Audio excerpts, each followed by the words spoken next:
Ahli jawatan kuasa masjid, khususnya muslimin muslimat, hadirin dan hadirat yang dirahmati Allah sekalian, alhamdulillah, summa alhamdulillah, summa alhamdulillah.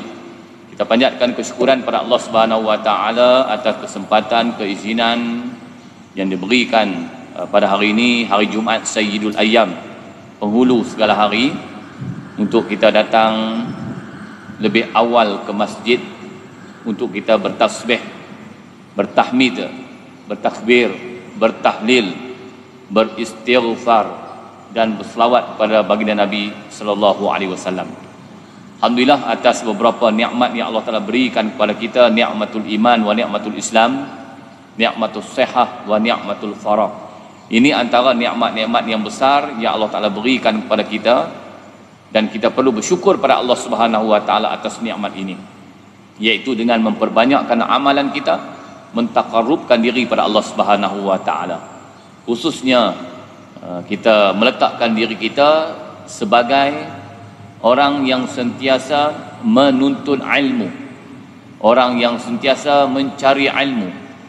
Karena kata Nabi sallallahu alaihi wasallam, asyaddun nasi hasratan yaumal qiyamah rajulun amkanahu talabul ilmi falam yatlubhu. Rajulun amkanahu talabul ilmi fid dunya falam yatlubhu, ila akhir hadis. Kata Nabi SAW, manusia yang paling menyesal di alam akhirat nanti ialah golongan manusia yang mana mereka ada peluang untuk mempelajari ilmu.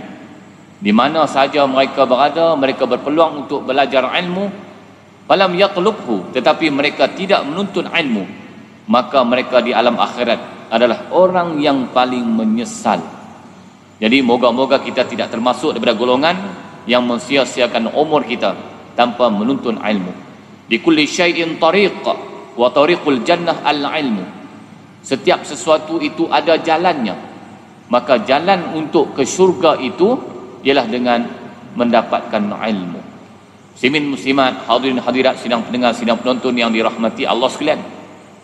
Kita masih lagi dalam kitab Mukasyafatul Qulub, iaitu kitab menyingkap hati menghampiri ilahi oleh Imam Al-Ghazali rahimahullah. Yang pertama sekali Imam Ghazali sebut dalam kitab ini, perlu ada dalam diri kita adalah al-khauf, iaitu takutnya kepada Allah Subhanahu wa taala. Kita sebutkan bahawa antara beberapa ciri orang yang takutkan pada Allah itu ialah orang yang sentiasa memelihara akan lidahnya, memelihara akan qalbu ataupun hatinya, memelihara akan pandangannya, memelihara akan perutnya, memelihara akan tangannya, memelihara akan kakinya.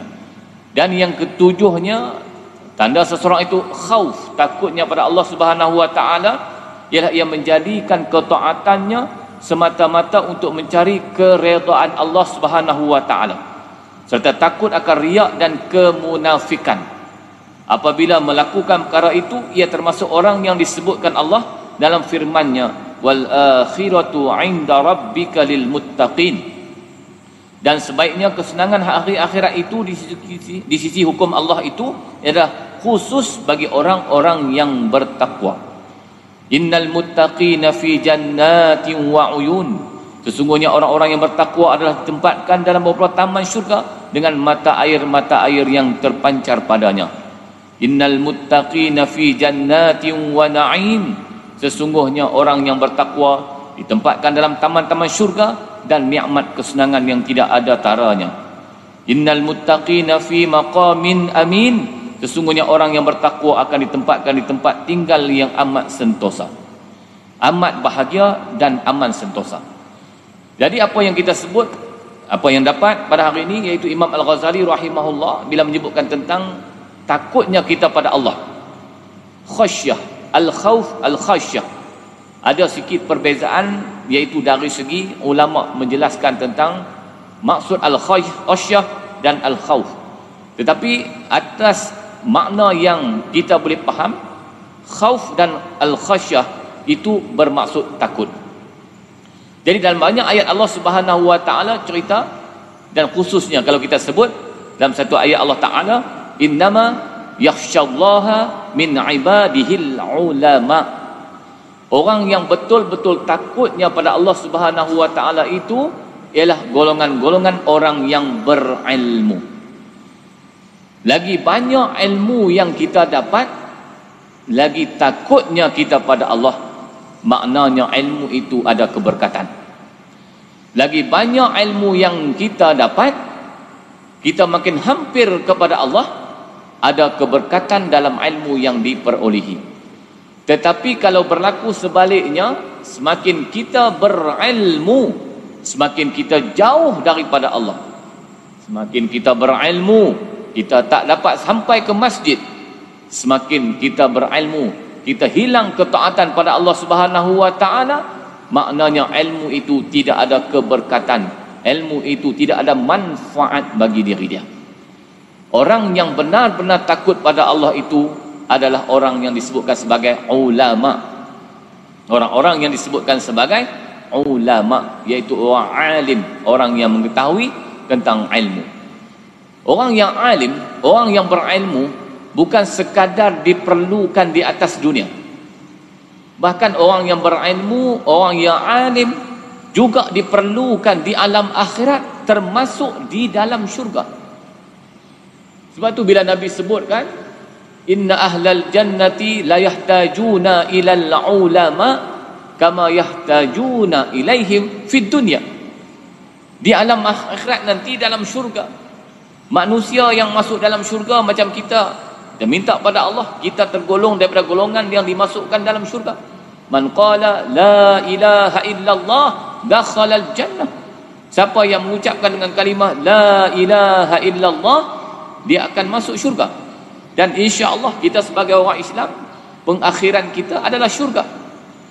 Dan bila kita masuk syurga nanti, antara perkara yang perlu kita tahu, bahawa dalam syurga nanti juga kita perlukan ulama, orang alim.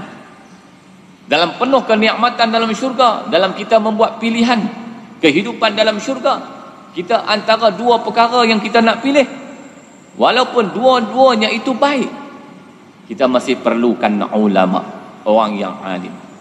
Sebab tu orang alim ni, orang yang disebutkan sebagai ulama, sepatutnya semakin dia berilmu, sepatutnya semakin dia alim, dia semakin dekat dengan Allah Subhanahu wa taala. Semakin banyak amalan-amalan kebaikan yang ia lakukan, semakin banyak amalan-amalan yang mentaqarrubkan dirinya dengan Allah. Maknanya ilmu yang didapati itu ilmu yang barakah, ilmu yang berkat. Apa makna berkat? Al-barakah yakni as-sa'adah. Yang kata keberkatan dalam hidup itu adalah merupakan satu kebahagiaan. Orang yang bahagia itu orang yang berkat hidupnya. Sebab itu dalam hidup kita, pencarian kita, sama ada rezeki kita, sama ada umur kita, sama ada harta kita, sama ada keluarga kita, yang kita cari ialah keberkatan. Kerana dalam berkat itu ada bahagia, dalam bahagia itu ada keberkatan. Muslimin muslimat, hadirin dan hadirat, sidang pendengar, sidang penonton yang dirahmati Allah sekalian. Alladzina yakhshawna rabbahum bil ghaib. Kenapa Allah Ta'ala sebut orang yang takut pada Allah itu bil ghaib? Kerana biasanya manusia dalam keadaan terang, dalam keadaan jelas, dia nampak macam takut pada Allah. Tapi dalam keadaan ghaib, dalam keadaan berseorangan, dalam keadaan bersendirian, kemungkinan takutnya pada Allah itu telah hilang. Maka dia sanggup melakukan benda yang Allah Ta'ala larang, sanggup melakukan kemungkaran dan sebagainya. Sebab itu bila Allah Ta'ala sebut orang yang takut pada Allah bil ghaib, lahum maghfirah, dapat keampunan Allah. Hadis Nabi yang lain, Nabi kata apa? Salasun munjiyat. Ada 3 perkara yang menunjukkan kejayaan manusia, iaitu orang yang takut, alladzina yakhshawna Allah fis sirri wal alaniyah. Orang yang takut pada Allah fis sirri, dalam duk seorang-seorang, wal alaniyah, ataupun duk ramai-ramai. Orang ni orang yang berjaya. Diri dia sama saja. Seorang, ramai, terang, gelap, jelas, kelabu, dia pasti akan hidup dalam keadaan yang dia takut pada Allah Subhanahu wa ta'ala. Ini prinsip al-khawf, yang kita takut pada Allah Subhanahu wa ta'ala atas prinsip yang sebenar, iaitu kita yakin an ta'budallaha ka'annaka tarahu fa in lam takun tarahu fa innahu yaraka. Kita yakin bahawa dalam hidup kita itu bahawasanya kita beribadat macam kita nampak Allah, tetapi sudah pasti kita tak nampak Allah, Allah yang nampak kita. Nak jaga hati kita ni tuan-tuan bukan senang. Nak jaga diri kita atas ketaatan ni bukan senang. Memang kita buat amalan tu baik dah, tapi kadang-kadang bila kita cerita tentang amalan kita, apa yang kita lakukan kebaikan, hilang pahala tuan-tuan. Kan? Kita baru balik Mekah, alhamdulillah. Pergi Mekah baru ni buat umrah 2 minggu, alhamdulillah. Balik-balik tu kita cerita kat kawan kita, aku ni alhamdulillah lah sejak balik Mekah ni, alhamdulillah. Awan baca Quran tak berhenti, semangat daripada Masjidil Haram, Masjid An-Nabawi. Tengok hak dia pergi baca tu elok lah di sana tu, baca Quran sampai sehari 2 kali khatam, 3 hari 2 kali khatam. Balik-balik duk cerita pula, aku ni alhamdulillah. Dengar tu cantik, alhamdulillah. Bila lepas balik Mekah ni, Quran baca tak berhenti. Itu dia ada nama yang dipanggilkan sebagai sum'ah. Sum'ah ni satu sifat yang tak baik dari segi penjagaan hati. Dari segi ilmu tasawuf, sum'ah ni antara sifat yang Imam Ghazali sebut sifat yang tak baik. Kita buat benda yang Allah Ta'ala suruh, kita taat apa yang Allah Ta'ala perintah, bila kita buat semua tu kita cerita balik kat orang, alhamdulillah, tang bahasa awal tu cantik, sejak balik Mekah ni Allah tahajud tak tinggal. Hak dia kata alhamdulillah tu bagus, tapi hak ujung tu nak abak tu, hak tu dia panggil sum'ah. Aku ni sejak balik Mekah ni alhamdulillah, kira 5 waktu sembahyang masjid ni kira tak pernah tinggal lagi dah sejak balik Mekah dalam 40 hari ni. Bagus dah hak dia pergi Mekah duduk sembahyang di sana, ambil semangat Masjid An-Nabawi kan, 40 waktu sembahyang tak tinggal. Tapi bila dia cerita itu, dia akan jadi sum'ah. Sum'ah ni dia cerita kat orang, bagi orang dengar kan. Itu antara perkara dari segi amalan bagus sebab dia buat, tapi dari segi penjagaan hatinya tidak bagus. Dari segi ilmu tasawufnya, bila menceritakan kebaikannya itu tidak bagus, dia akan menimbulkan perkara yang lain seperti ujub. Dia akan menimbulkan perkara yang tak baik, riya. Bahkan dia akan menimbulkan yang paling tak baik itu takabbur, al-kibriya, rasa bangga diri, rasa besar diri, sebab timbul daripada penceritaan yang mengatakan bahawa dia melakukan kebaikan dan ketaatannya pada Allah Subhanahu wa ta'ala. Muslimin muslimat sidang pendengar, sidang penonton yang dirahmati Allah sekalian. Jadi sifat ketaatan ni yang disebutkan oleh Imam Al-Ghazali itu yang ada kaitan dengan takwa. Ittaqillaha haitsuma kunta. Kamu takutlah pada Allah di mana saja kamu berada. Kamu bertakwalah kepada Allah di mana sahaja kamu berada. Ini satu perintah. Maknanya di bumi mana, di negeri mana, di negara mana, di tempat mana kita berada, prinsip takwanya itu kita letakkan di hadapan kita. Prinsip takwanya kepada Allah Subhanahu wa ta'ala itu kita letakkan di hadapan kita. Takwa ni bahasa yang paling senang disebut imtisalu awamirillah wajtinabu nawahi. Kita buat apa yang Allah Ta'ala suruh dan kita tinggalkan apa yang Allah Ta'ala larang. Itu makna takwa. Cuma ada lagi lah pengertian oleh Sayyidina Ali karamallahu wajhah yang menyebutkan bahawa takwa itu al-khawfu minal jalil wal amalu bit tanzil ar-ridha bil qalil al-isti'da liyaumir rahim. Ada 4 perkara bila Imam Ghazali sebut yang kata takwa, al-khawf, takut pada Allah. Sayyidina Ali sebut al-khawf, Imam Al-Ghazali pun sebut ciri-ciri orang yang ada sifat takwanya itu sifat baik hatinya itu adalah adanya perasaan yang disebutkan sebagai al-khauf, takutnya pada Allah Subhanahu wa taala. Wal akhiratu 'inda rabbika lil muttaqin, dan sebaliknya kesenangan akhirat di sisi hukum Tuhanmu adalah khas bagi orang-orang yang bertakwa. Dan juga ayat-ayat yang dia sebutkan di awal tadi, innal muttaqina fi jannatin wa uyun, sesungguhnya orang yang bertakwa adalah tempatkan dalam bawah taman syurga dengan mata air yang terpancar dan sebagainya. Maka dalam dalil ayat Allah Subhanahu wa taala ini seakan-akan Allah berfirman pada hari kiamat mereka diselamatkan dari api neraka. Innal muttaqina fi maqamin amin, orang yang bertakwa itu di alam akhirat nanti mereka akan ditempatkan di tempat yang aman sentosa, aman yang selesa, yaitu syurga Allah Subhanahu wa taala. Maka hendaklah seorang mukmin berada di antara takut dan berharap. Ini antara dua kaitan, antara al-khauf dan ar-raja. Hidup sebagai orang mukmin, dia kena ada perasaan mukmin. Dia ada kita sebut muslim, ada kita sebut mukmin, ada kita sebut muttaqin, ada kita sebut mukhlisin.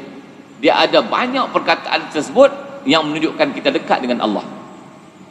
Jadi dalam kitab ini disebut orang mukmin, orang yang beriman, orang muslim, orang yang Islam, orang yang muttaqin, orang yang bertakwa, orang yang mukhlisin, orang yang ada keikhlasan dalam diri dia. Maka hendaklah seorang mukmin itu berada di antara takut al-khauf dan berharap disebutkan sebagai roja. Ada al-khauf itu harap, takut, dan ar-raja itu harap. Dengan takutnya itu kita harap Allah Ta'ala akan terima amalan kita. Dengan roja itu juga kita mengharapkan Allah Ta'ala terima amalan kita. Ia selalu mengharapkan rahmat Allah dan tidak berputus asa, sebagaimana Allah berfirman, la taqnatu mir rahmatillah, jangan kamu berputus asa daripada rahmat Allah. Maknanya dalam hidup kita ni tuan-tuan, jangan kita berputus asa daripada rahmat Allah. Sebab ketentuan yang Allah Ta'ala, kasih sayang yang Allah Ta'ala berikan kepada kita ni sudah ada ketentuan. Sebab tu prinsip asas yang kita faham, prinsip qada dan qadar, ketentuan Allah Subhanahu wa taala. Baik itu kalau kita sebut zaman, tak silap saya, zaman Nabi Daud alaihi salam, ada segerombolan manusia yang mana di dalam lautan ombak gelombang yang tinggi, akhirnya kapal itu hampir karam, pecah, hilang habis makanan. Tiba-tiba datang seekor burung dengan makanan yang cukup, membawa dalam bekas yang elok, dijatuhkan ke dalam perahu mereka. Makanan tadi mereka boleh makan, dan dalam masa yang sama perahu tadi boleh dibaiki. Mereka pergi jumpa Nabi Allah Daud alaihissalam. Nabi Daud cerita, itulah ketentuan rahmat Allah. Walau di mana kita berada dalam lautan yang luas, tanpa bantuan, tanpa pertolongan, Allah Ta'ala masih ada. Dalam hutan belantara, sesat ke arah mana, tanpa tujuan kita nak pergi, masih ada Allah Subhanahu wa Ta'ala. Dalam lautan, la ilaha illa anta subhanaka inni kuntu minaz zalimin, cerita Nabi Yunus alaihissalam. Zannun duduk dalam perut ikan, duduk dalam lautan yang gelap, pada malam hari yang gelap, dalam lautan yang gelap, dalam perut ikan yang gelap, Allah Ta'ala masih lagi ada. Maknanya di bumi mana kita berpijak, di langit mana kita menjunjung, Allah Ta'ala tetap ada. Sebab itu kita jangan berputus asa daripada rahmat Allah. La taqnatu min rahmatillah, jangan kamu berputus asa mengharapkan rahmat. Rahmat itu kasih sayang Allah. Bismillahirrahmanirrahim, kasih sayang Allah. Rahmat Allah tetap ada walau di mana kita berada. Maka hendaklah orang mukmin menyembah Allah menghentikan segala perbuatan buruk dan bertaubatlah kepada Allah. Ini penting. Istaghfiru rabbakum summa tubu ilaih yursilis samaa alaikum midrara wa yazidkum quwwatan ila quwwatikum ila akhir ayat. Istaghfiru, banyak-banyaklah kamu beristighfar. Sebab kita ni manusia pendosa. Kita ini manusia yang selalu melakukan dosa. Kita manusia yang selalu melakukan kesalahan, kesilapan, kedosaan, kemaksiatan. Kita manusia yang ada sifat yang disebutkan sebagai sifat orang yang melakukan as-sayyi'at. Ada yang melakukan disebutkan sebagai al-zunub. Ada yang disebutkan sebagai al-khataya. Ini antara kesilapan, kesalahan, dosa yang kita lakukan. Istaghfiru rabbakum, beristighfarlah, minta ampunlah kamu pada Allah Subhanahu wa taala, summa tubu ilaih. Lepas kita minta ampun pada Allah Subhanahu wa taala, hendaklah kita bertaubat. Bertaubat, beristighfar juga bermaksud taubat, tetapi untuk dosa-dosa yang kecil, dengan kita beristighfar dia akan hilang dosa tersebut. Tetapi dengan dosa-dosa yang besar, summa tubu ilaih, kena bertaubat pada Allah Subhanahu wa taala. Kalau sekiranya dalam hidup kita tak beristighfar, kita tidak bertaubat, maknanya kita ini seorang pelaku dosa pada Allah Subhanahu wa taala. Kita pelaku maksiat pada Allah Subhanahu wa taala. Maka bila kita melakukan maksiat, Allah Taala akan turunkan musibah. Ini yang kita bimbang. Ini yang kita bimbang. Wa ma asabakum min musibatin fa bima kasabat aydikum wa ya'fu an katsir. Apa yang ditimpa musibah kepada kamu ni, kata Allah Subhanahu wa taala, wa ma asabakum min musibatin, semuanya adalah sifat kamu sendiri. Sama ada bala itu sebagai sifat keduniaan kita, bala itu sifat kesakitan al-amrad, itu juga disebutkan sebagai musibah dan bala. Penyakit-penyakit yang datang pada hari ini disebabkan oleh kita sendiri. Sebagai orang Islam kita kena yakin, bila Allah Ta'ala turunkan sesuatu musibah, musibah itu turun kerana perbuatan kita. Wa ma asabakum min musibatin fabima kasabat aydikum. Dan bila musibah itu datang, dia tak akan terkena kepada hanya pendosa pelaku maksiat. Dia akan terkena ke semua, sama ada orang itu maksiat atau baik, jahat ataupun orang yang beriman. Wattaqu fitnatan la tusibanna allazina zalamu minkum khassah.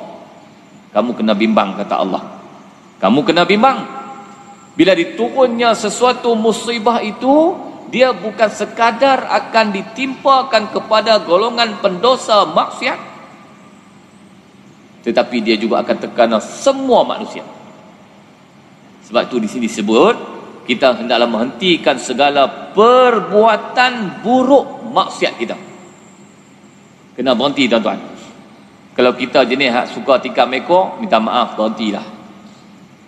Apa jua bentuk makan riba, makan rasuah, apa jua bentuk perbuatan amalan yang melibatkan Allah Ta'ala murka, minum arak, main judi, al-khamsru wal maisir wal azlam rijsun min amali syaitan fajtanibu. Apa jua amalan-amalan yang berbentuk negatif, amalan-amalan yang mendekatkan kita kepada maksiat pada Allah, yang ni kita kena berhenti. Sifat yang ada pada manusia, hasad, dengki, sifat yang ada pada manusia yang tidak baik, semua kena berhenti. Baru Allah Ta'ala akan angkat segala bentuk musibah supaya tak berlaku. Tapi kalau masih lagi kita berterusan melakukan maksiat, dengan judinya, dengan araknya, dengan minuman kerasnya, apa jua bentuk-bentuk maksiat kita teruskan, maka maksiat itu akan diteruskan oleh Allah. Maka di sinilah kata Imam Al-Ghazali rahimahullah, kena berhenti daripada melakukan perbuatan buruk. Kena berhenti. Kena berhenti. Dan bila berhenti, kena bertaubat pada Allah. Tubu ilallahi taubatan nasuha. Kamu bertaubatlah pada Allah dengan taubat nasuha. Dikisahkan ketika Nabi Daud alaihissalam duduk di pertapaannya sambil membaca kitab Zabur, tiba-tiba ia melihat seekor cacing berwarna merah di atas tanah. Ia bertanya dalam hatinya, apakah yang Allah Ta'ala kenaki dengan cacing ini? Lantas Allah Ta'ala memperkenankan cacing itu untuk boleh bercakap-cakap. Cacing itu berkata, wahai Nabi Allah, Tuhanku mengilhamkan kepadaku agar pada setiap siang hari aku mengucapkan subhanallah walhamdulillah wa la ilaha illallah wallahu akbar. Maha suci Allah, segala puji bagi Allah, tiada Tuhan selain Allah, Allah maha besar 1000 kali. Allah Subhanahu wa taala pun mengilhamkan kepadaku agar pada setiap malam aku mengucapkan Allahumma salli ala Muhammad an-nabiyil ummi wa ala alihi wa sahbihi wasallam. Ya Allah, limpahkan selawat dan salam kepada Muhammad, keluarga dan para sahabatnya 1000 kali. Lalu apakah yang anda ucapkan hingga aku dapat mengambil manfaat daripada anda? Nabi Daud menyesal kerana telah meremehkan cacing. Ia takut lantas bertaubat dan bertawakal kepada Allah. Ini cerita berkaitan dengan Nabi Daud alaihissalam. Nabi Daud ni sedang berkhulwah. Bahasa Allah dikata sedang berkhalwat lah. Duduk seorang-seorang, duduk berzikir sambil membaca kitab Zabur. Kitab yang wajib kita yakin besarnya 4: Taurat, Injil, Zabur, Al-Quran. Taurat Nabi Musa, Injil Nabi Isa, kitab Zabur Nabi Daud, Al-Quran itu kitab Nabi kita Muhammad sallallahu alaihi wasallam. Masa Nabi Daud diceritakanlah oleh Imam Al-Ghazali rahimahullah ni, Nabi Daud sedang membaca Zabur, kitab Zabur.